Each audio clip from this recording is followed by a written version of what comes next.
I'm starting. Hello, hello everyone. Hello, welcome. Welcome to our webinar, Organizing Systemic Change in the Times of the Pandemic. We're going to start in about 1 minute. We're just waiting for people to join us in the room. Right now, it's approximately 1/3 of the participants is already in, so be patient, just a few seconds, and then we can start. So, yes, I think we're good to go. My name is Katerina Anastasiou. I am responsible for migration and global strategy programs for Transform Europe. For those of you that don't know Transform Europe or haven't been in touch with us long, Transform Europe is the political foundation of the European Left Party, but at the same time, a broad network with over 30 of their organizations from 18 European countries. Today, we are very happy to have 5 very exquisite guests. Golemis and I will try to moderate today's discussion. As I'm sure you have read already in our invitation, the main motivation behind our webinar today is to discuss about the prospects of organizing globally in order to push our agenda in social, environmental, and economic issues. And yes, I think now I will give the floor straight away to my colleague and Transform Strategic Advisor, Golemis, who will proceed in putting the first question on the floor for our 5 speakers. Yes, and let's see how this goes. Don't forget, during the end of the webinar, you will have the possibility to ask your own questions. Keep posing your questions already. There is a special Q&A box, which you will find on the lower part of your screen. Use it and try to upvote questions that might be interesting for you if you think that they cover what you were about to ask. So thank you very much. And Haris, I will pass the microphone to you for the first question. Thanks very much, Katerina. Well, first, I would also like to welcome on behalf of Transform, all panelists and all participants in this webinar. And I think there are quite a few of them. So let's start with the first question. Well, the pandemic has shown the importance of searching for global alternatives to a world order that creates ecological, health, and social catastrophes. And we know how all these are connected together. However, I believe, and this comes out of my experience of past initiatives, that those who have taken this praiseworthy initiative should have an initial agreement among themselves on the aim of this effort. So in this context, I would like to ask you, and I mean the panelists, you as coordinators of the global dialogue for systemic change, what is, according to your view, the meaning of systemic change? And this is connected also with the way we want to proceed. So is systemic change something like an anti-capitalist or a post-capitalist ecological and social transformation, or something less radical?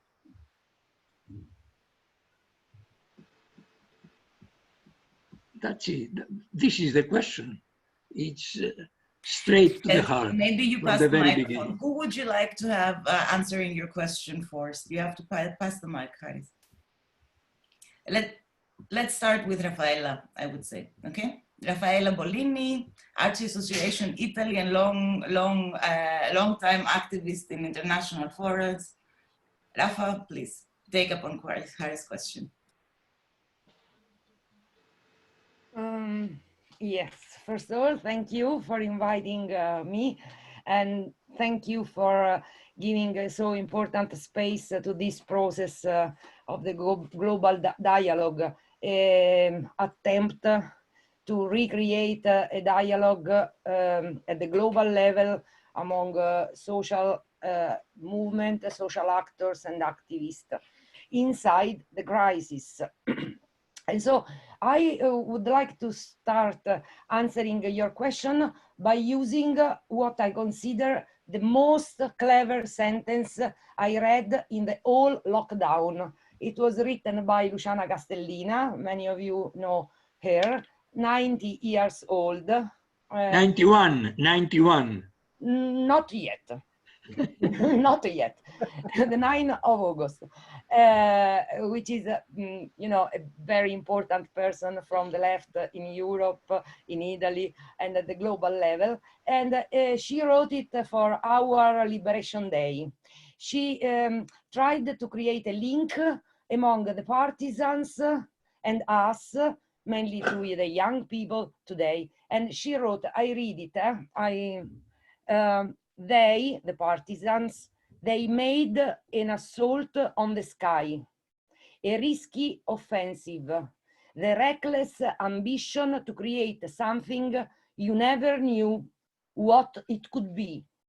Without that jump of subjectivity that the resistance produced, nothing will happen today. To impose on ourselves and on those who oppose the necessary change to live differently. So for me, now, in this moment, the point is who is able now, inside the crisis, to make this jump of subjectivity? Is there somebody, somewhere, among the progressive social movements which is ready and willing to do it inside this crisis? Because look, in principle, but only in principle, we all have the agenda to be active in an effective way inside this crisis. Is an agenda which is an accumulation of decades of social fight, of searching for alternatives, of you know, common work inside our movements, and all the lessons the COVID-19 provided to humanity, in principle, fit perfectly with our agenda. I list only some of them. The link among individual behavior and institutional and social responsibility, the existence of public good, the need of institution of public good, the need of universal health and social protection for everybody without any kind of distinction, the failure of globalization, the need for relocalization of economy, the revenge of nature, so you know, all the issue of climate justice and so on. So in principle, if I can say it, you know, brutally, we should only sit on the bank of the river, waiting the corpse of the enemies passing. But this is not true at all. This is not the reality we are facing. I think that we are facing an enormous risk, and we risk to come back even to a worse normality than before. In my country, day 4th of reopening, pollution started as usual. Traffic jam everywhere too. Millions of people without a job and without salary or wage.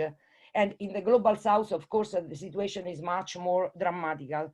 So are we able to keep this momentum? Are we able to speak to these people which is suffering the crisis and which will suffering the crisis more in the next months, without leaving them again, like in the past, in the arms of the reactionary and racist mermaid.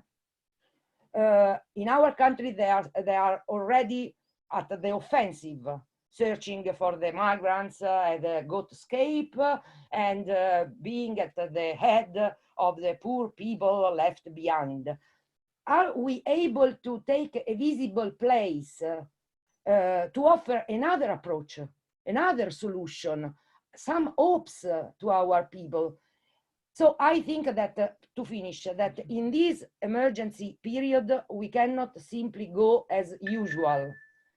There is a need to translate all the accumulation of our contents in some very few, easy, popular proposals, in simplified, common, and united messages, which means, first of all, trying to overcoming fragmentation. So, Aris, in principle, it could be easy.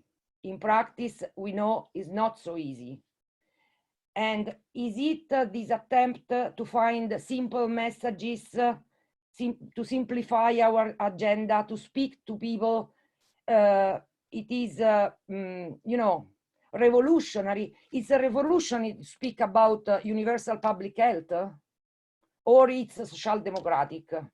Really, I don't know, but I don't matter. I think that if we start from some bullet point, very easy and very useful in this kind of moment for speaking of people, I think that it should be enough. Then, of course, we will try to use this fight and this consensus we could get in order to change completely the society, because we need another society. But we have to have the strength to make one step, an unusual step.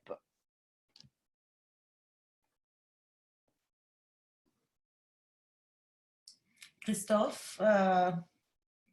Yes, I can follow, and I, of course, totally agree with Raffaella and all she said.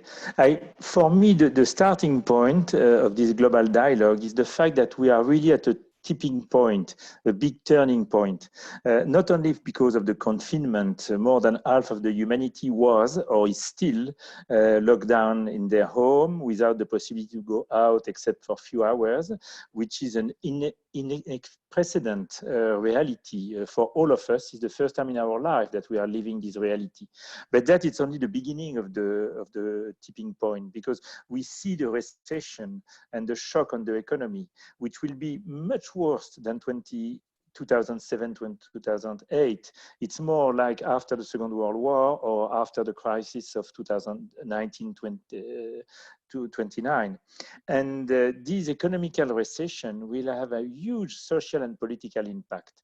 We can see it in all our countries. In my country, Macron was elected as a sort of the brightest guy in the room, as a popularity which is extremely low, and everyone wait to take their revenge against the bad decision taken by the government in this crisis. If you look at the US and Trump, the re-election of Trump is not so obvious now. Look at Brazil, Moema will talk more, but the crisis you are with Bolsonaro. And we are really in a situation in which everything will move and change extremely quickly. And the global dialogue was set up by a lot of people, not only, of course, 4 of us or 5 of us, with the idea that first we have to understand what happened in our society, and the international links which were existing 20 years ago are now quite fragile. Of course, we have organizations like Transform and others who are trying to maintain this kind of link, but they are much weaker than they were in the past, and we have to be able to understand more what's happened in different countries. And two, we have to rebuild together a clear alternative, because as Raffaella said, that in all tipping point, turning point, different possibles are open, different alternatives are open. And the ultra-right is there, of course, Other people want to come back as before and to restart the economy in a sort of Keynesian way. And I think that will not work. It's not what we want. That's why it's a little bit my answer to Aris. Is not a soft alternative that we need, because if it's only to say, let's start the economy again, let's put people in the economy, money in the economy to let people to buy more and to consume more and everything will be good because we will recover the economy. Honestly, we know that we will have more and more crises of this kind, because if you look at the pandemics, we are living in the last half century, 5 of them, from the VIH, then Ebola, H1N1, SARS, and now COVID-19. And if you look at the 2 last century, we didn't have new. We had, of course, a lot of pandemics coming from all virus coming by the fact that animals and humans were together from the Neolithic. But this acceleration of pandemics, of course, linked to the relationship between humanity and nature. And this relation between humanity and nature is also linked to the productivism, the extractivism, the consumerism. And that's why to come back at the previous situation is first impossible, but second, not acceptable neither. We have really to do a big shift, both against capitalism and neoliberalism and this neoliberal globalization, but also in the relationship between human and nature. That's why we name it systemic alternative. But the most important is to start by the dialogue. The dialogue is the idea that we need to understand more and to build together. And the particularity of this global dialogue, if we are able to build it in a good way, is to be very bottom-up and to open the floor to activists and social movement and environmental movement all over the world, to be able to build together something new, both in the understanding and the knowledge, but too in the building of alternatives. That's it for me for the moment. Thank you very much, Christophe. Moema? Just to remind to everyone, my dear colleague Tatiana Mutinga, I failed to mention her in the beginning, she's doing the silent moderation and is at the same time also posting the bios of the biographic information of the speakers. Thank you very much. Moema, the microphone is yours. Thank you. So good afternoon. Here in South America, early in Brazil. It's a great pleasure. It's an honor to be with you these reflections in this so unique time we are living in. It's a kind of to live in a kind of time that never happened in such a confusing and complex way before. So I thank for the questions, and I thank very much for Raffaella and Christophe, and I want to just jump in, repeating what they said. I completely agree. But I would like to connect one question from your question, Harris.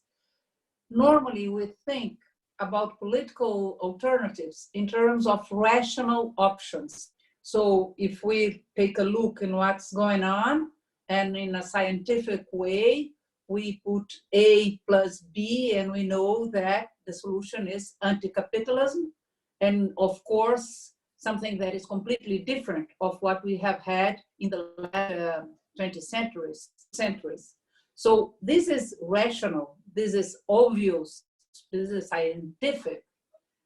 Nevertheless, this will not happen just by chance. We are dealing with feelings that we did not use to take in account. And I think that all these aspects of emotions and feelings need to be addressed. And I need to tell to all of us, right wing is much to deal with that than us, than what we have been. So it's the complex time of fear. Fear is the most deep feeling of the moment, of what's coming on, fear of what is happening, fear of death, fear of unemployment, fear of losing a kind of soil that we take for granted that was there. Reality was there, nature was there, and nature was something that will never bother us because we have stuff and we are moderns and we are rationals. And now that's not enough. Mother Earth is saying, okay, guys, it's beautiful what you have done, but now enough is enough. I'm completely So, and I don't bother. So the virus is not our enemy. We are not in a war against the virus. We are the only are responsible for the pandemic. But of course, we are not all in the same boat. There are the ones that have helped that and the ones that are suffering that. And that ones are with fear. They are with fear. How do we address this very, very, very human and animal feeling? This is maybe the most deep feeling of the living bodies, only of humans. So how we take it in account, how we talk these feelings, not just to the reason, not just to the obvious, not just to the scientific and political, not just to say we have said that since a long, long time. We have been right since 200 years. We have advised. It's not enough to say nothing of that. So we need to take our discourse and our anti-capitalist understanding and organize it and shape it in a completely new way for us as left people, left men and women. And then I would like to go back to what Raffaella about Luciana. So this is that subjectivity, this assault from the sky. This is something that is emotion, is a great emotion to go in a big, big revolution. We cannot do this kind of revolution without love. And love is the only feeling that is bigger than fear. Love is the only answer that is more strong and more vital than fear. Love is the only thing that can push us as humanity, but not just as human beings. And this, and I will end with that, is, in my opinion, the second big challenge for us in the left. It's not just among humans. It's not just human dialogue. We need to learn to talk with the air, with the trees. We need to talk with the bees. We need to talk with the spirit. We need to talk with the big mystic and mystery of life. If we want to approach people, to connect people, we need to talk as well with the flowers, with the rivers, and with the seas. If we get to do that, we have a great message of love overcoming fear. And that for sure is anti-capitalist. Thank you very much, Moema. Pablo, I would ask you to take the floor, please.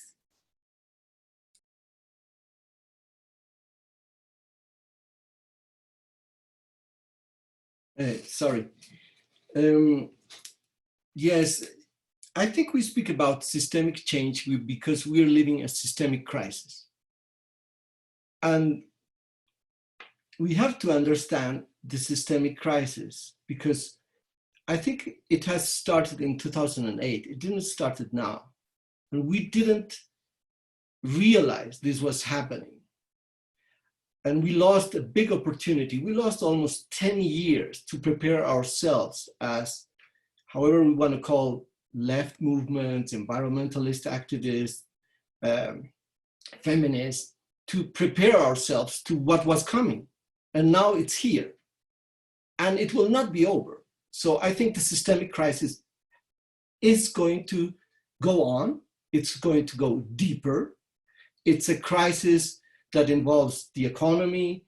It involves politics, the environment. It involves institutions, democracy, the state, social sectors. I say we're not anymore, and I think we should think beyond neoliberalism. I think we're trapped with the concept of neoliberalism. There are going to be elements of neoliberalism in this new period, but that's not going to be the center. Of course, they are going to privatize some sectors. They are going to promote unemployment, flexibilization of labor, but this is going to be different. And I think the main new element. It's going to be chaos, as we say in Spanish.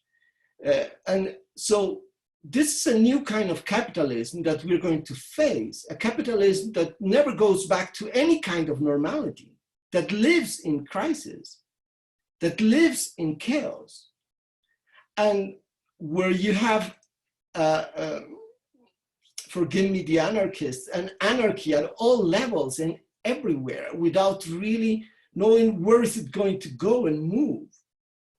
So when we speak about a systemic change, of course, we all agree we have to go beyond capitalism, go beyond productivism, go beyond extractivism, go beyond patriarchy, anthropocentrism, plutocracy, racism. So we're saying a systemic change is not only to think about capitalism. I think that it's an old discourse to only think the world between capitalism and no capitalism. I think the situation is much more complex, and we have to look at all these other key elements, key components of this systemic crisis.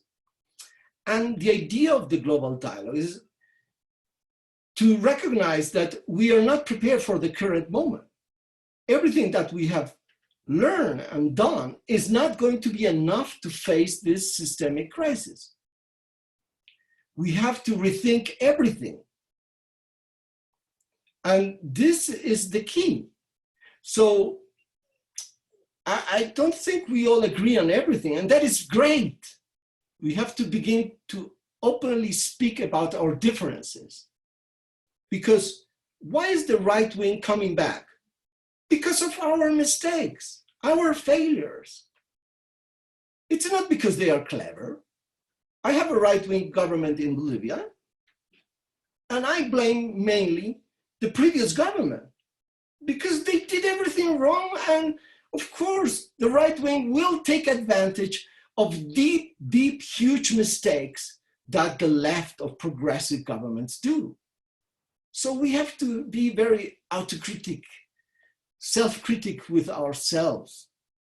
And I think that's all about in the global dialogue, to openly speak among ourselves, criticize ourselves, and really begin to rethink everything, and especially to think new strategies.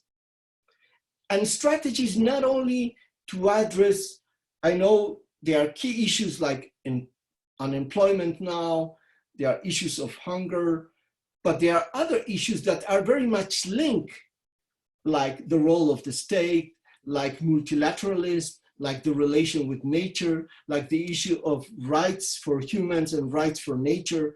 And I think that it's impossible to try to think that with one slogan that addresses one of the particular needs of the people, we're going to be addressing this situation. We need a strategy that is more holistic, systemic, and addresses all these different aspects. Thank you. Thank you very much, Pablo. Walter, I would like you also to take some minutes and share your thoughts, please, on this topic. You need to turn on your mic. The usual mistake. There were already so many important things said with which I can agree to a very large extent, I believe. At the moment, we are in the midst of a storm, and we have to acknowledge that most likely the worst is still to come. And that means we must hurry up in coping with challenges which we had somehow the tendency to push aside. I believe, in my thinking, that we have to develop our ideas in two dimensions. One dimension is we absolutely need this thinking in terms of dialogue in developing a transversal social ethics which transgresses traditional cleavages between people of faith, between socialists, between ecologists, between feminists, between movements, between people who believe that it makes sense to dedicate time in organizing parties, and other ones who believe it makes more sense to dedicate their lives to developing social movements. And I would also say that there are people who so far did not have the feeling that they must involve into politics because they want to contribute to human progress in other ways. So I believe that we must create these spaces in which all these people of goodwill can come together and can exchange their experiences and point of view. On the other hand, I believe that each of us has also to define his own or her own place in this dialogue. We must be aware of we as individuals or we as people who belong to a certain identity can contribute. And for this, I believe that we must somehow radicalize the way of thinking. Moema was speaking about love, and I share this notion very much because I'm involved in dialogues which, so to say, refer to this particular background of expressing this necessity of unity. But even in these dialogues, I ask myself, what can be my contribution as a socialist? And when it comes to radicality and when it comes to system, I think that what socialists have to say is that we in the past had a very poor understanding of what socialism is about. We were used to separate it from the fights against patriarchy, against colonialism, against the destruction of the environment. One bias. Another bias is that we were limited by a certain understanding of economy. For example, everybody of us uses as an example that 5% of the world population earn more money than 50%. And we use this to demonstrate how unjust and how imbalanced the world actually is. But we rarely speak about the fact that actually the poor people, the poor 50%, can only earn the little money which they need to survive under the condition that they create the wealth of the 1 or the 5%. Meaning that we are living in a world in which everybody is integrated in a system of value and surplus value creation in order to accumulate wealth which is directed against the nature, against the humans, against dignified human relations.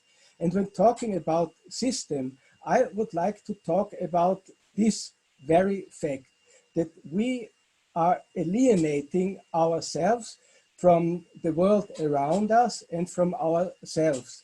And I believe that that is what we as socialists ought to contribute, not only because that is, so to say, inscribed in our identity, but also we will see in that storm which is to come a variety of irrational, anti-humanistic, aggressive, and very bad interpretations of the crisis, which will pretend that they were anti-systemic. So if we were not able to be clear about what the system actually is about, we will be defeated in the competition for the interpretation of the contradictions of the world in which we are living in.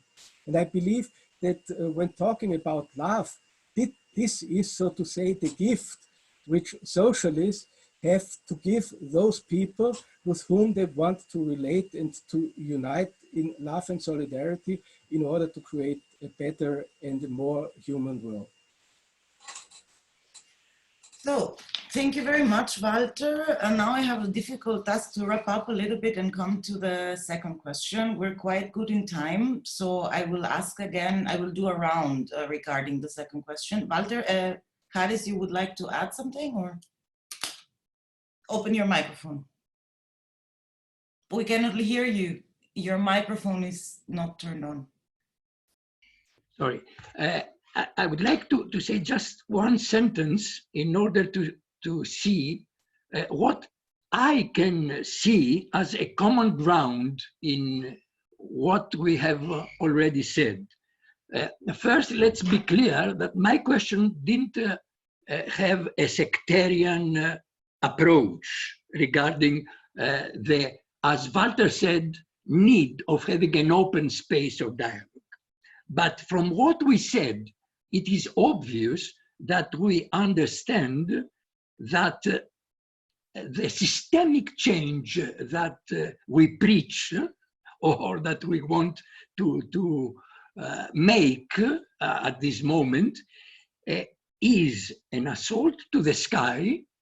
It rests on a holistic but also emotional approach, like the love thing that Moema said, that we are not in the same boat, as Moema said, and finally, that means that we are in a turning point, as Christophe said, and that we should not return to the previous situation, or at least we see that it is an impasse to come back to what was happening before and to the so-called normality before the pandemic. And finally, that as Pablo said, that this time we don't speak about neoliberalism, because this is not the main problem. It is the interconnection of various forces in a completely new situation.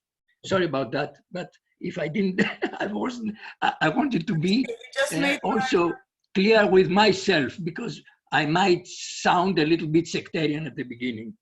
Thank you. Thank you, Haris, for this clarification, and also for the sum up. You took a little bit of my work away. I'm very happy for that. Still, I would like to say also a couple of words and continue to the second question. I mean, we've heard already that we need a common narrative. If we want to be able to organize and mobilize and take action globally, we need a common narrative, which means, as Raffaella very, very correctly said in the beginning, simple proposal, united messages. Of course, there's a problem with this, because we don't sit in the same boat, no? So even the communication somehow follows the flows of class and race and gender in a non-advantageous way for us. I want to come back and make our discussion a little bit more particular. I followed the first event where Global Dialogue was presented, and there was an amazing contribution and discussion around the role of the state. And what we actually do see throughout the pandemic and the response to the pandemic is the re-emergence of the state as a regulatory factor. No, in the previous crisis of 2008, more or less, we experienced a moment where the markets were almighties and the states could be failed states. And right now, even people that live in countries where the governments are far right, conspiracy theorists, incompetent, even in those countries, what people ask is for the state to take up the responsibility and regulate everything. What we also see in this crisis is that if the state wants, the production machine can be still. And this is also quite a new situation. So coming from these thoughts, I would like all of you to share your thoughts around the state and the ultimate question that has been a question in movements around the world always, does change and in particular radical change, go through taking over the state solemnly? Is taking over the state and organizing in political terms within liberal democracy something that we don't need at all? Is it a combination of the two? And in any case, what do you see, where do you see the role of the state in this global dialogue, or what we want to do in this radical global change? Thank you. I would like to start the other way around. I will take Walter first. I will ask Walter to be brief, and then from Walter we will switch to Moema, Pablo, and then Christophe and Raffaella. Mike? It's evident that in this crisis, the relation between economy and the state is restructured. But still, the question is of what kind of state we are talking. If we were talking about, so to say, the famous Keynesian way out of the crisis, or if we were talking about the establishment of authoritarianism in order to push through or to force populations to obey to rules which were meant to restructure the economy on the so far basis, I would think that would be not a progress, that would be a regression, because it would not work, and at the same time it would diminish the spaces for change and for social transformation. So the question when it comes to the state is that we must ask ourselves what kind of state we want. How can be social reproduction organized in a democratic way? How can it be inclusive? What kind of citizenships do we see? Can we accept that democratic and participatory rights are the privilege of only a part of our societies? How can we generate the creativity and organize the creativity in among the people in order to decentralize the economic processes? So we are challenged to design a different understanding of social behavior and relation to the nature, and at the same time to find the appropriate, I would say, institutional forms in terms of ownership and in terms of democracy and statehood. Thank you, Walter. Also, thank you for being brief. Moema, I would like to give the floor to you. Thanks, and thanks, Walter. I will just follow what Walter said. First, the idea of state is a kind of abstraction. We think that we are talking about the same thing, but a state in the United States, or a state in Italy, or a state in Brazil, or a state in Ghana, or a state in South Africa, or Malaysia, or in China, means a completely different kind of institution. So it's an abstraction that sometimes makes our lives more difficult. So let's take take it that state is something very complex, and the same word can mean completely different things. So it's not only to say yes or no, I'm against or I'm, no, it's not so easy to go to that question. But the second aspect that I would like to think is that I think that in any case, state is something very dangerous. Is very dangerous. But if you take, for example, the people that live in the islands of Java, they were in a small island, know that the sea is very dangerous and they need to go to the sea. But how they take care not to give all their thoughts to the sea. So to explain what I mean, I think the state is something very dangerous, something even worse than what we have. At this stage, we cannot give up the state. So how to take to people its own power in different ways that define and control the power of state. And this for me is key. So how to combine community power, power of organization in popular level, and have social control of the state. So the state will not be in favor of people, for sure. It's always going to be in capital. But if we need state and if we need rights to be guaranteed at this stage, we need a state that could at least guarantee public services and rights for all people. So the right of living people, and not only of living people, and this is, I think, it's a second very difficult aspect, is because we should go to a cosmopolitan kind of way that is not cosmopolitan because it's among states, but it means that it's in a cosmic perspective. So we need to engage as part of the dialogue and part of the building of the stage. So how to guarantee the rights of nature if we use this juridic discussion at this stage in which nature is being assaulted by the state.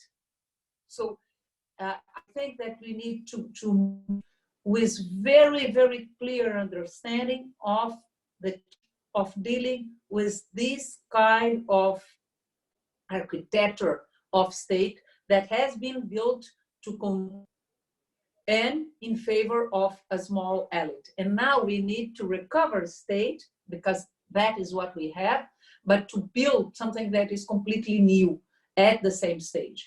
So I think we need to put lots of effort in rebuilding social solidarity, political solidarity as well, economic solidarity, political solidarity as well. So common life that could establish some control of state.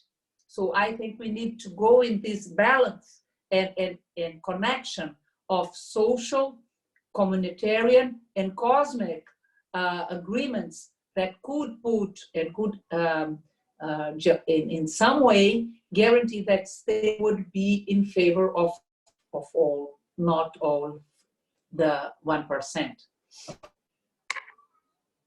Thank you very much, Moema. Before I go to you, Pablo, an addition perhaps to the question, because it also popped up. I mean, the same goes for international institutions as we know them by now. Just remember how what some friends are calling monsters of our times, which is Trump or Bolsonaro, Modi in India, and so on. All these very conservative nationalistic leaders have notoriously ignored international institutions like the UNHCR, the UN, international anti-atomic treaties, and so on and so on. So what about these global institutions? I mean, we aspire to start a global dialogue. Where do we start? Where is our space? Pablo, the microphone is yours. Thank you. Yes, I think that because we're in a systemic crisis, we're going to see more the return of the state. This is different than neoliberalism. It's exactly the opposite, because capitalists need now the intervention of the state, because to put some kind of order that is going to be impossible in this chaos. Second, to try to get as much profit from the state, saving banks, saving some of the business in a very complicated situation. And third, they need the state in order to try to prevent social uprisings, because what we will see now is several social insurrections and conflicts, because the situation is unsustainable. So the state is coming back. It's not a state that is neutral. They are not being nice because they want to be nice and now they think on the health of everybody. No, come on. They are thinking on this because otherwise they can be eaten by the people. No? So we have to have a strategy towards the state. And I think we have to have a strategy of power and counterpower. It's not only a strategy to take the power of the state, but it's a strategy to transform the state. And this is very important. But at the same time, in my humble experience, even if you're able to take the government and even to take the other institutions, the logic of the state is a very perversive logic. It's a logic that is in some way against what we want. So at the same time, we have to promote counterpower from communities, from the commons, from the grassroots, in order to balance what radical movements or left movements are going to do if they manage to take the government. So it's more complex. The question is, do we have to take the power and transform the state? Yes. Will that be enough? No. We will be captured by the logic of the state in that process if we at the same time are not able to further develop the power of social movements, but not only the power in terms of strength, but in terms of the commons, of how they self-manage parts of the economy, parts of the society.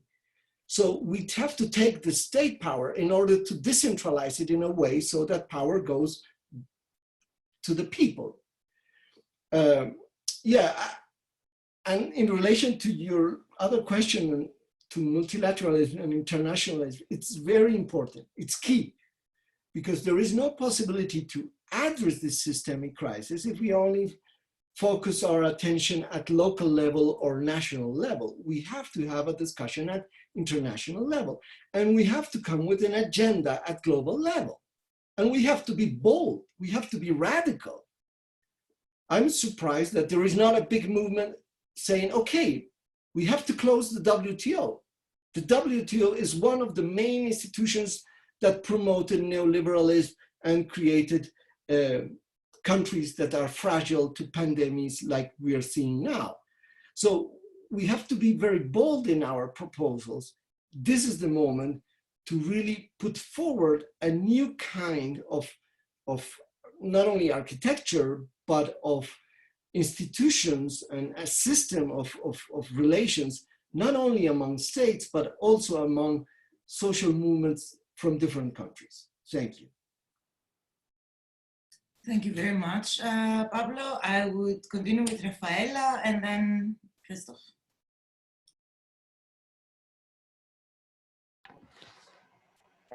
Yes, all the dangers you mentioned around the issue of the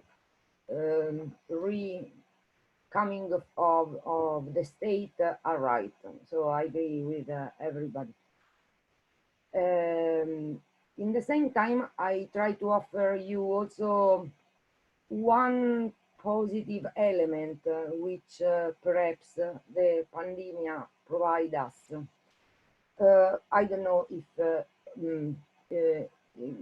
this example can be good for everywhere, but I'm almost sure that, for example, this has been the experience in my country. Pandemia, so common good exists, and it's health. This was the majority of people experienced. You know, we are in this storm, and we need somebody who provide us with health protection.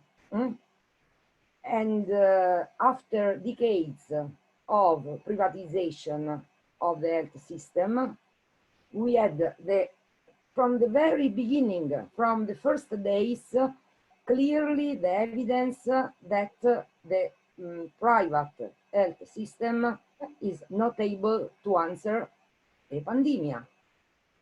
So if you ask people now, I think that 90% of people, perhaps in some weeks they will forget everything, but now people will tell you, yes, health is a public good, and we need public institutions which guarantee and protect this common good, not the private. sector, which in a sense it's a positive element which we could use, because we have also fighted against privatization of public services. So the problem is that I'm not using the word we need state protection. We need public institutions. And I think that we have to work on it in this period, telling people, yes, of course, we don't need private in the essential public services, for example, but we need not to come back to the old system, which was full the same of an enormous amount of horrible elements. And we want to develop an idea of public institutions. So what does it mean? I agree. It means that we have to rethink an idea of public, which is where the power is redistributed, which is based on popular participation, and which is made by a combination between all the active elements which are inside society. So I agree, we have to rediscuss and not to come back to the idea of the old centralized bureaucratic, and in the left, you know, we had very bad example on it. So we don't need to suffer a lot in order to understand that it is not good.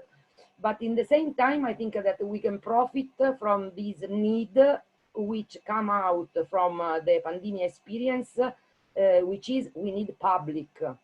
There are a lot of accumulation of knowledge about it. I mean, all the discussion about commons, the democracy of commons, all the discussion about participatory democracy, coming from different sectors, also from different culture. But I think that we have to use it.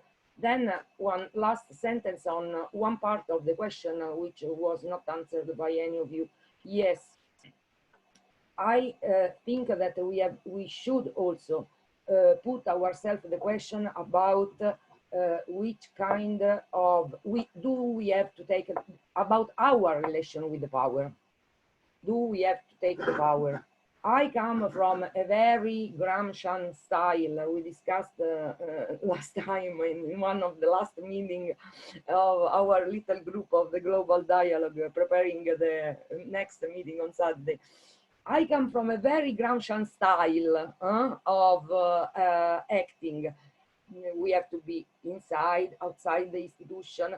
We have to create mass popular movements. We have to make an enormous amount of popular education. We need a long time, a long process. Perhaps we will not see the future, but we will pose the seeds in order, new generation. Now, for example, the climate crisis put an enormous question mark on this strategy, because we have no time. I cannot say, okay, no problem, I will not see the new world, but in 100 years somebody will see it, because we are suiciding ourselves and the planet. Because, okay, everybody can decide to suicide him or herself. It's a right. So humanity can suicide, but we are killing all the planet, all the life in the planet. We have absolutely no right to do it. And so what to do? And my feeling is that, for example, in the new generation movements, in the last decade, after the big explosion, the last explosion, the World Social Forum, Altermondialistic movement, the majority of the social movement have chosen, have told themselves, we have no possibility to be listened in the political sphere, which is so separate from us, which depend from other powers, which don't come from below. So we are not able to change. So we have, first of all, to change society, then the accumulation of forces we will have inside the society will produce the change. But this is creating an enormous empty space in the political sphere, in a time in which we don't have time. And I think that, yes, we have to deal with it. We have to deal with it because it's the real dilemma. We have no time. If we look at the social emergency, we can say, okay, in the history there has been millions and millions of victims of inequality, but at the end, okay, we changed the story. But now with the climate crisis, we don't have time. So I think that we have to think about how this power can be conquered. How? Thank you very much, Raffaella. Christophe, after all this input, the difficult role is on you. Yeah, no. I agree, of course, with most of the things was said. I think that, of course, there is a big claim for state today, and we can understand why, because it's the health system, the public services, all those realities, and people are absolutely right. And we have to be with all those who claim good public services in the health system, but not only in the health system. But at the same time, what we saw is two things arriving. First thing is the fact that the state were not so efficient in most of the case. Even if countries who have a long story of bureaucracy, administration, and so on, like France, honestly, the evaluation is not great for not only for the French government, Macron and the minister, but even for the French administration, which is the deep state. We maintain the country because France, like Germany and other countries, have very strong state, and the evaluation of what they did is far to be good, far to be good. But the second thing we saw is that this rise of the state power was each for itself, meaning that it's absolutely fascinating to see at what level multilateralism disappeared. The UN doesn't exist anymore, or at least has no place and no role in this crisis. And even structure who looks bigger and more solid than the UN, because the integration at economical level was stronger, like the European Union, it was a total failure. We saw that when the Italians were in crisis, all of the other countries refused to help. And we see today that the European Union is really at the level of strong crisis for tomorrow. We'll see concretely how the things happen, but the rise of the state produced also those effects. And when you look at the different society, you realize that a lot of things were done directly. And all those failures by the state, coming from the state, were replaced by direct action and direct organization of the civil society or the health system organizing by itself. Look at something which is one of the best new in this pandemic. All the scientific network all over the world, they organize themselves without states. What they did immediately is to publish in the free journals, who are not the classic journal of the academies. They publish using the free software movement or the Creative Commons, all the results they got from the different samples the doctors had in the hospital, but also all the epidemiologists, the biologists, and the mobilization of the scientific society, which is done against the big pharmaceutical capitalist company who only one interest is to maximize their profit, but also against the exigence of the state to protect the intellectual property, which is what is required now for the scientific institution all over the world. And the scientific people did exactly the opposite. They work by themselves directly at international level without looking at what the state was asking them. And it was the best example of what we really need. And that it's also linked at what Pablo said. The experience of the state, even when the state is different than the classic capitalist state, is not so good. And I am not only talking about the USSR or this kind of regime. Look at the experience a lot of us were living. I'm thinking at Pablo and Aris. The difficulty of the progressist government in Latin America or the Syriza experience in Greece was also, of course, linked to the power of the institution, the European Union and the Troika against the Greece 5 years ago. Again, also the weight of the big imperial power like the United States and all those things. But it's not the only factor who explain the failure of Syriza or the defeat of Syriza and the big big difficulty in which when the progressist government are in today. There is, of course, political issues like productivism, extractivism, and all those things, but there is also, and Pablo was absolutely right to focus on that, the specific need of the state and the way in which when the state take the power at square. It's a formula which is used by different analysts. The state use the power at all the level. And if the civil society and the society in general is not able to have the autonomy they need to have and we need to have, the catastrophe will arrive tomorrow as it arrives already in Latin America, in Greece, and other countries. For this reason, I really believe that even if we have to claim for public services, health system, and all those things, which is the good angle of this claim for state, we have really to put the focus and to put the priority in the self-organization of the society by all the way possible, as the scientists show, but as the example of concrete economical and social solidarity shows, as Moema was telling recently. And I think for me, it's really the priority. Thank you very much, Christophe. May I ask one aspect? Of course, of course. Sorry. No, because I think what Christophe is saying and all of us, we are in the same direction. I think we agree with all of that. But the just aspect of Brazil that at this stage that I would like to put on the table for us to think is that, of course, we can use the public way of doing that, the self-organized, as Christophe mentioned about the scientists and many others, artists and many others, but the state is something very important to be left just to the right to take over. So it's not enough just to self-organize. Of course, we need to do it. We need to self-organize, to reinforce community-based organizations and all of that, and I agree completely, 100%. But and I agree with Pablo, when we as left took over the government, the way the state has been thought and organized, it's on the favor of people. Even having goodwill, it was not enough for many popular or socialist or the name you want. But the question is that when the rents of train, and more than that, in the hands of the militia, that is a new way of organizing the assault of the wealth of people.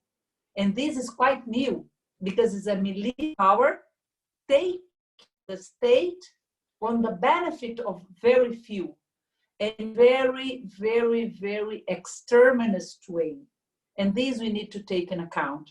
The violence against the poor, violence in Brazil against the indigenous people, the violence against people living in the slums, the brutality of a state that is driven by a militia, men or women, it's a dramatic thing. So not take out of our major concerns really to put out those kind of militia government and take over, even if we know it's not enough. And I completely agree. I do think it's not enough. But just to take it in account, it's not enough just to self-organize and to live as if the state was something that it's just there and do what they want. And we have the public, we need to take care of the state as something that in the hands of the right wing is a exterminist one. And in the next stage, where we know the storm is there and the food is few and the water is not enough, the state will be used to just define who should be killed first. Let me refer to, can I? No, Walter, just give me a second, excuse me. The only thing is, it is already 7:50. I want to know if you would be available to exceed for 10 minutes. This is the question number one, just nod if you know. So we have only 20 minutes left. and there are also a lot of questions by the audience. Yeah. I propose we let Tatiana, my colleague Tatiana, to read a couple of these questions, 2 or 3, and then we make a last round, starting from you, Walter, of course, and then going back. Okay? Good. May I? Please, Tatiana, yes. Good afternoon, and thank you all the participants for their questions. I try to group them due to time constraint reasons, we won't be able to read them all out loud. I hope you forgive me for that. So there were a couple of questions addressing the leaderships these days. One of them reads, considering that according to a study published in November 2019, that Europe is failing to keep their promises in accordance with the Paris Agreement, can we now expect that its leaders will finally dare to show the will in tackling the climate crisis? Another one is in the pandemic crisis, how do we address the fear of facing an irrational government? The attendee comes from India, so he puts India into brackets, but this applies also to Bolsonaro in Brazil, to many European countries, and a little bit, unfortunately, all over the world. So,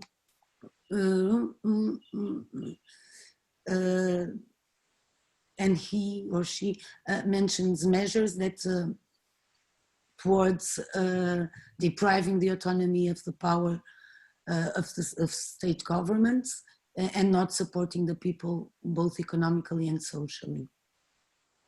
Another group of questions has to do with the people.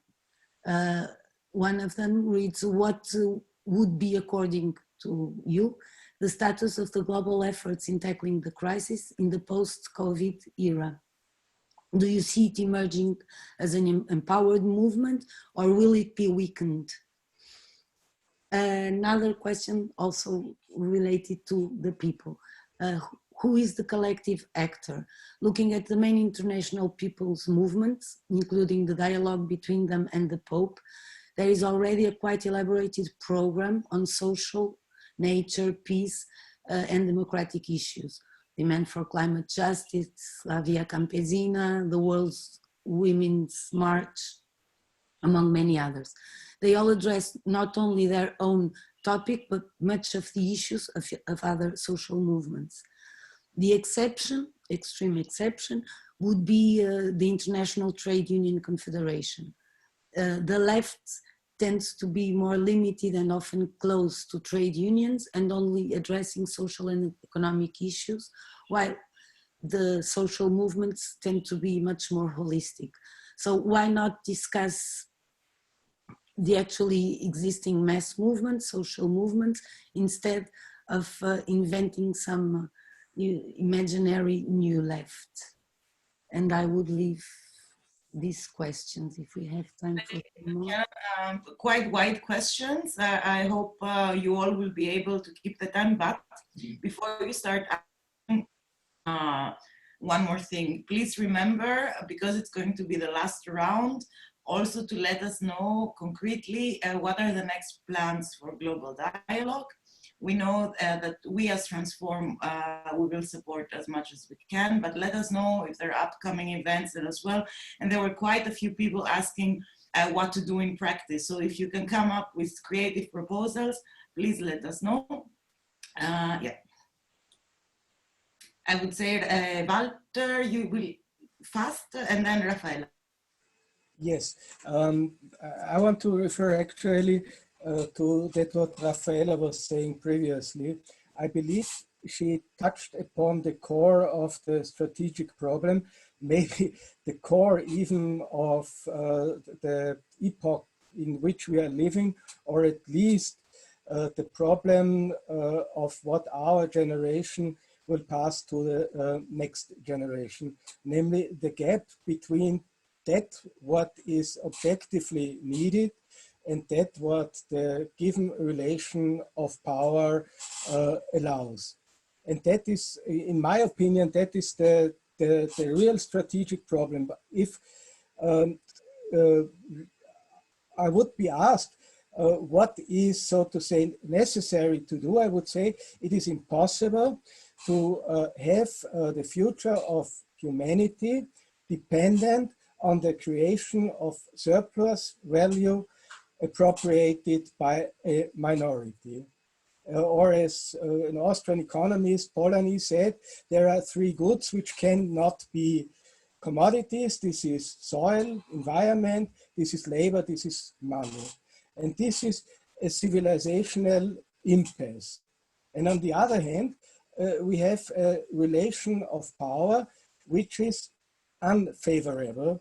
I think we cannot assume that within the next 5 or 15 years, we will see a global revolution allowing this complete reshuffling of the real relations of ownership, of power, of culture. And I believe in this contradiction, we have to find a way and a strategy. And that's why I believe so much in this idea of a dialogue, because you cannot assume that this transformative process can be shaped or can be thought through only one intellectual, philosophical, or religious tradition.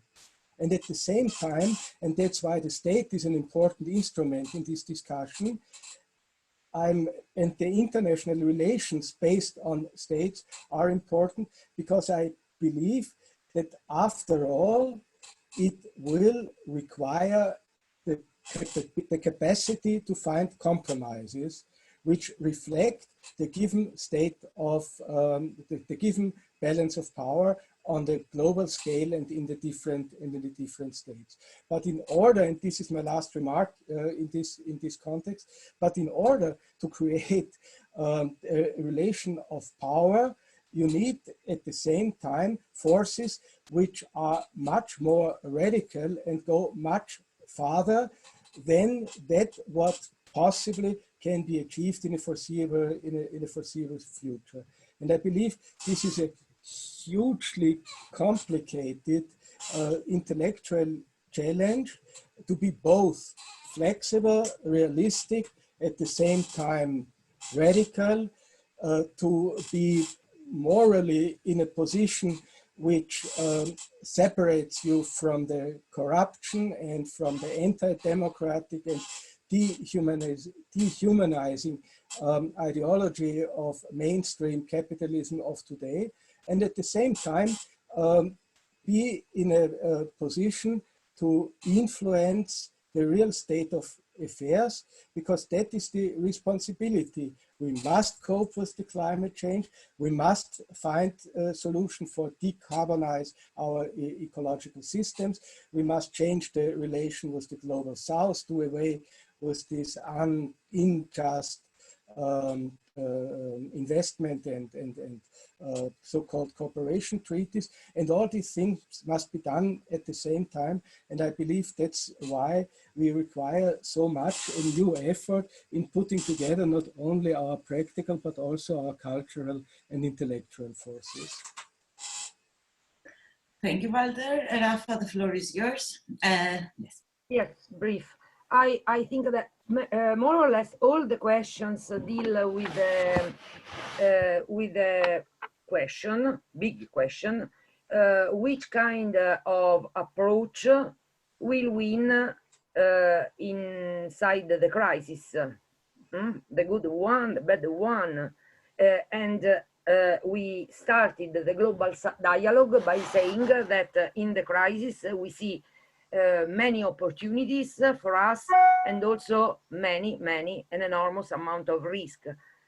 The problem is that we have to decide if we want to be spectators of this game, or if we want to play a role in order to try as much as possible to move, to switch, you know, the balance of the good side of the fight. And this is, according to me, really the meaning of this global dialogue. The idea that we have to try to overcome the fragmentation we had until now, not only because this means in a magical way, you know, being stronger, in the sense that, of course, if you put 1 + 1 + 1 + 1, at the end you have 10, and 10 is much than 1. But mainly is because of what Walter said now, that by being together, coming from different cultures, coming from different experiences, coming from different generations, coming from different regions and different problems, we should perhaps will be able to find the good and effective narrative and message which can be useful for our people, which can be listened to our people, which can involve our people. And so will it work? I don't know, but also in this case, it depends from us how much energy we will put in this attempt, how much relations, because each of us has some relations and different relations we will put inside, and how of our also of our desire, of our hopes, of our love, to come back to the Moema, in terms of, because it's so important to be together and provide everybody of us with really an enormous amount of new and additional energies. So now everybody can sign the call. We are thinking, in addition to the webinars, to start a real dialogue on the essential question in these days. There will be assemblies. There will be the possibility really to have a big assemblies with people speaking and not only with panelists. Let's try this moment, and these tools provide us the possibility to meet each other without spending 1 cent. It's not the same to use each other, but in the same time, this means that we can work together really every minute. Let's try. Thank you very much, Raffaella. I would go to Pablo now. Yes, I want to address one of the questions that is there. That is, what do we do? No, because yeah, the crisis is systemic, it's complex. Where do we start?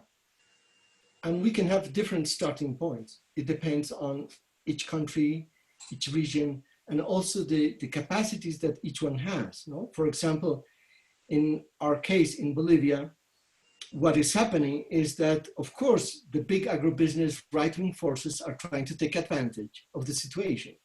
They are putting a lot of pressure to get a stimulus package of billions of dollars for the agribusiness. They want more GMOs, and they are promoting more forest fires, even during the quarantine.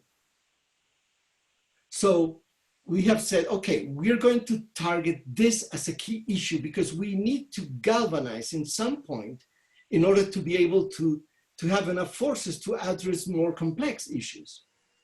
So in some sector or sectors, some of us will have to act, because otherwise we will only analyze and discuss, but we have to be able to change and to develop our strategies in those sectors. So for example, in our case, okay, how do we stop this big bailouts and at the same time stop the forest fires that are spreading? It's a very concrete thing. We had an ecocide last year in Bolivia. We're going to have a next ecocide this year with the pandemic, with quarantine. What are we doing? And I think that by having concrete strategies that come from specific demands, but with a broad and holistic perspective, we can begin to accumulate forces to address the most biggest and complex thing of this systemic crisis. Thanks. Thank you very much, Pablo. I would go to Christophe and then to Ma. First, Christophe. Yes, for me, two ideas only.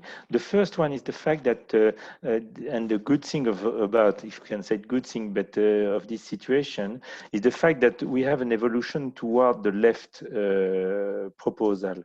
When you look at what people are asking in a lot of countries, starting by France, my country, but talking with the other people from the different countries in the global dialogue is everywhere the same. People want public service, health, but not only, and they want the different relationships between humans and nature. And those two elements are absolutely key, because on that we can build something. Of course, in front of us we have Trumps who talk about the Chinese virus, or Modi in India who talk about the Muslim virus. But the public opinion and the social movement in all different countries are more focusing on public services and health and others, and different relationships between humanity and nature. And that are really a key element to rebuild the project of society, to rebuild an alternative for the left and the social movement. Then that will not resolve all the problem. The left is weak, the social movement are divided, fragmented, all those things are true. But that's why we try to have this global dialogue. We'll not replace the rest. Of course, there is a lot of networks, a lot of international attempts to have webinar, to have solidarity, and they are all good, no problem at all. But the idea, I will not repeat what Raffaella said, it's really to start something, to have, if not a common answer, at least to exchange about the realities of the different countries, and to exchange about the alternative we can defend together. And more concretely, we'll have a webinar. The next one will be about the climate justice and climate crisis and beyond, biodiversity, all the issues we are today facing. And we will have every week a webinar like that, and we'll have General Assembly. And the idea of Raffaella, it's really important, is that we don't want only to have webinar who are a little bit top down. It's the problem of all webinar, because you have a certain amount of panelists. Of course, we try to answer to questions, but it's people talking to the audience. For the old people like me who were at the beginning of the WSF, we had at the beginning something named the teaching, where we had big names talking to the audience. But very quickly, people wanted to take their business by themselves, and we organized different assembly of movements. And it's what will happen. And I think also, and Transform could really help on that, that we need a space for the European. Of course, it's very important to hear Moema, to hear Pablo, but as European, and Transform is an European network, we need to rebuild a space where the social movement can discuss and elaborate together the alternatives. That's it for the moment. Thanks very much for the invitation. Thank you very much, Christophe. Moema, I would like to go back to you. And Haris, please prepare also. You are the next. So overall, as this will be the last of these moments, I would like to start with my gratitude. I think it was great to be talking with you. It's really very inspiring to be together with a leftist Europe network in which we can build and think about all and everything. I would like very much as well for the questions that came from the audience, because they were very inspiring, and I will address only one. That was what Pablo started to say, that is what to do. And of course it will be different in many ways. I would say that we have two major responsibilities at this stage, because we are living a unique time, and the last to save the possibility of a world in which worlds will be alive, not only taking care of human life, we are taking care of life as a major thing. As humanity is being able to destroy the conditions of life, we are as well are able to take care of that. So I think what to do, the first thing in any place that we are, is take care of the most fragile ones and most vulnerable ones at the age. In our case, Amazonian forest is one of the most vulnerable ones. So we need to take care of the poor that don't have food, and we need to self-organize in many ways at the same time that we need to ask the state to be there. We in Brazil, in Bolivia, in Colombia, we that have the state, we need to take care of the forest, because the people, they don't have home office. They are not at their house waiting the pandemic. They are acting dramatic during the pandemic. So take care of the most fragile ones is part of what to do. I think this is crucial, and this will be different in one country, in the other. What's most fragile in Italy is not the same in my country or in my city. The principle of taking care of the most fragile, I think, is the same there and here. And the second thing that I think it's quite unique at this stage, we need to imagine the future in another perspective. We need to go to a deeper imagination, inspiring task. We have had the socialism as our major. This is not enough. You can stay and be a socialist. Does it mean right now? What's the content of future that we need to dispute? We are disputing the possibility of the future with the right wing. And we need to be very, very, very imaginative. We need to have a big imagination that people want to go towards something that is new, that is lively, that is good, that embraces us, that is participative, that integrates our beautiful and dreams. And we are not alone. We are not just the human beings. We are together with the trees, together with the air, together with the sea. All that wants as well life to stay and to be together. So this effort of imagination, of thinking about the future in which many, many, many people, all of us, could live and live in Earth, I think it's part of our major task today.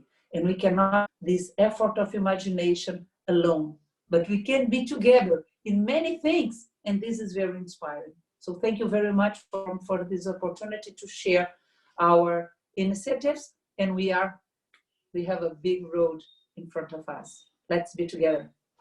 Thank you very much, Moema, for this last words. Haris, I would give you the floor to wrap up, and then I'll come back to tell you a couple of events that are upcoming. Well,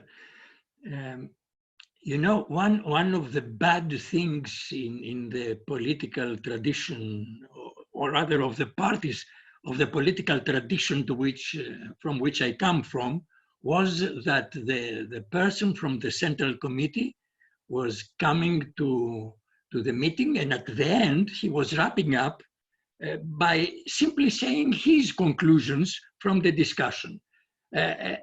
This is a bad experience, because there were many good experiences as well, and I don't want to keep with it. So thanks very much for having this discussion. There are other questions that in the future I would like to put. We didn't have the time now, because it's very good to see how the experience of the elder ones can help the new guys to get involved in the movement and in this global dialogue, but this is for another time. Thank you. Thank you very much, Haris. Thank you everyone for taking the time. Before you go, next Monday, on the 18th of May, we will be coming back with a webinar on sea rescue in the Mediterranean Sea and what's the situation now during the pandemic. Together with the RLS Rosa Luxemburg Foundation in Tunis, we will be organizing this. Then we have a couple of upcoming events that my colleague has already posted in the chat. Visit our page, visit the page of Global Dialogue. Regarding this discussion now, I would really much look forward to take upon a second webinar with more topics. Particularly the topic of peace is something that is interesting me a lot right now, because I think it's one of the big global topics that we can discuss in the upcoming weeks. Thank you for taking the time. The recording will be available in a couple of days. Have a nice Friday evening. Love to all of you. Bye-bye. Bye.